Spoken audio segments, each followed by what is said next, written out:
আসসালামু আলাইকুম সবাইকে। আজকে সকালে ঘুম থেকে উঠেই ঘরটার দিকে তাকিয়ে মনে হলো, আরে বাবা আজ তোকে ছেড়ে কথা বলবো না। তাই ঠিক করলাম আজ হবে ফুল ডিপ ক্লিনিং।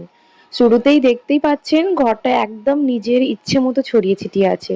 মনে হচ্ছে রাতের বেলা কেউ এসে সবকিছু উল্টে পাল্টে দিয়ে গেছে।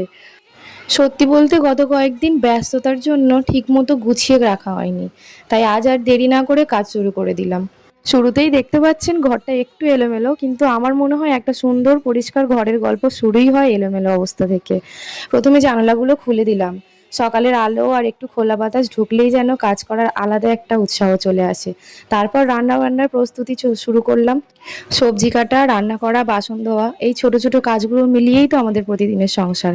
তবে সংসারে কাজের তো আর শেষ থাকে না, একটা শেষ হতেই আর একটা শুরু। আর তারপর রান্নাটা শেষ করে ভাবলাম গ্যাসটাও ভালো করে পরিষ্কার করে নিই। প্রতিদিন ব্যবহার করতে করতে কত তেল মশলার দাগ জমে যায়, তাই না? 2 মিনিট সময় দিলেই আবার একদম ঝকঝকে হয়ে যায়। সত্যি বলতে পরিষ্কার একটা রান্নাঘর দেখলে কাজ করতেও অনেক ভালো লাগে আমার। ছোট ছোট এই অভ্যাসগুলোই আসলে ঘরটাকে সবসময় সুন্দর আর পরিপাটি রাখে। আর এদিকে আমার ফ্যানটা পুরো কালো হয়ে গিয়েছিল।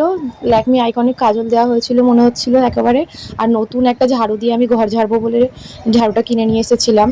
তো এই ঝাড়ুটা দিয়ে আমি ঘর ঝেড়ে নিয়েছি। এদিকে জামা কাপড়গুলো ওয়াশিং মেশিনে দিয়ে দিলাম। মেশিন কাজ করছে আর আমি ততক্ষণে আমার বিছানার চাদরটা আমি পাল্টে নিলাম। একটার পর একটা কাজ শেষ করতে করতে কখন যে ঘরটা পুরো বদলে গেল। আর সব শেষে আমি ঘর মোছা শুরু করে দিলাম। ঘর মোছাও প্রায় শেষ হয়েই এসছে। ঘর মুছতে কিন্তু আমার ভীষণ ভালো লাগে, সব কাজের মধ্যে এই কাজটা কিন্তু আমার সেরা লাগে। কাজের শেষে যখন পরিষ্কার ঘর আর ডাইনিংটা দেখলাম, তখন মনে হলো পরিশ্রমটাই আসলে সবচেয়ে বড় তৃপ্তি। পরিষ্কার একটা ঘর শুধু চোখেই ভালো লাগে না, মনটাও অনেক হালকা হয়ে যায়। এটাই আমার ছোট্ট সংসার, ছোট্ট ছোট্ট কাজ আর ছোট্ট ছোট্ট আনন্দ। আপনাদের সঙ্গে এগুলো ভাগ করে নিতে আমার খুবই ভালো লাগলো। তখন কাজ করার পর একটু বসে জল খেলাম। পাশে আমার ছোট মেয়েটাও ছিল।